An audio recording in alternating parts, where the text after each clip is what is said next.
कहने का आशय है विवेक होना चाहिए। भगवान की भक्ति से दुर्लभ कोई वस्तु नहीं है। यहाँ स्कंद पुराण में एक चरित्र आता है, हमने स्वयं उसको पढ़ा है। स्कंद पुराण में महाराज जी एक प्रसंग आता है, उसमें विभीषण जी के रथ से भगवान राम के राज्य काल में, शासन काल में विभीषण जी के रथ से एक ब्राह्मण टकरा गया और उसकी मृत्यु हो गई। उस ब्राह्मण की जब मृत्यु हो गई तो वहां के जितने ब्राह्मण थे उन ब्राह्मणों ने इनको पकड़ लिया, बांध दिया, जंजीरों से बांध दिया और कोठरी में इनको रख दिया। श्री नारद जी ने जाकर राम जी के दरबार में समाचार सुनाया कि आपके परम भक्त, आपके सेवक विभीषण को ब्राह्मणों ने जंजीर से बांध दिया। अब देखिए विभीषण जी कोई सामान्य पुरुष हैं क्या? उनमें कितना बल होगा? किस काल के हैं विभीषण जी?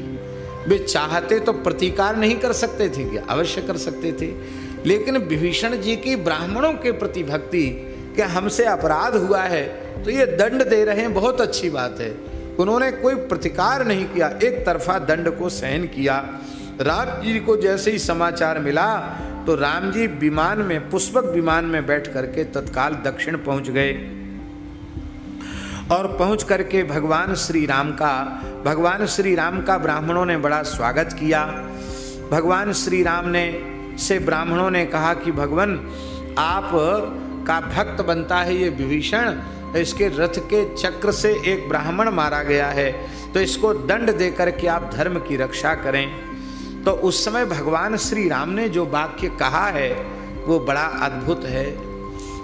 ये भगवान की भक्तवत्सलता को प्रकट करने वाला वाक्य है। भगवान ने कहा वरम ममैव मरणम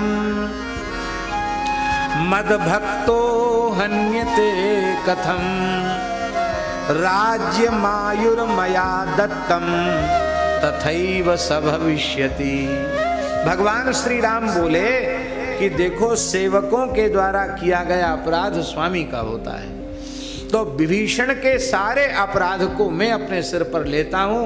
ये ब्रह्म हत्या का पाप मैं अपने सिर पर लेता हूँ और इस हत्या का प्रायश्चित यही है कि हे ब्राह्मणों आप मुझे प्राण दंड दें। भगवान श्री राम कह रहे हैं हे ब्राह्मणों आप मुझे प्राण दंड दें, पर मेरा भक्त विभीषण उसका अनिष्ट नहीं हो सकता, क्योंकि वह मेरा है। मैंने एक कल्प की आयु उसको दी है, निष्कंटक राज्य दिया है, मेरा वचन झूठा नहीं हो सकता।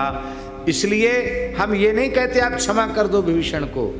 भृत्यापराधे सर्वत्र स्वामिनो दंड इष्यते। सेवक के अपराध पर स्वामी को दंड दिया जाता है।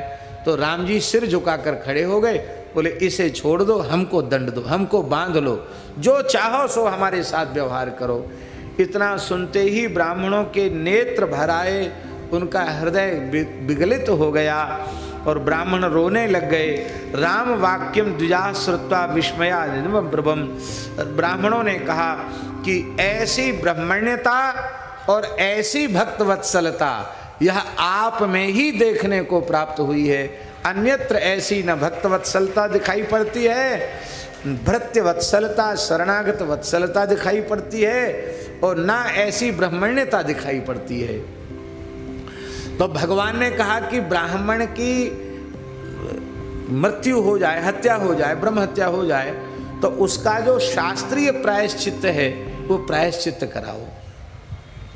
आज भी महाराज जी महादानपुरम है दक्षिण में, महादानपुरम में इस पाप का प्रायश्चित्त राम जी ने किया है। ब्रह्म हत्या का प्रायश्चित्त, विभीषण की अपराध का प्रायश्चित्त राम जी ने किया और विभीषण को मुक्त कर दिया। बोलो भक्तवत्सल भगवान की जय।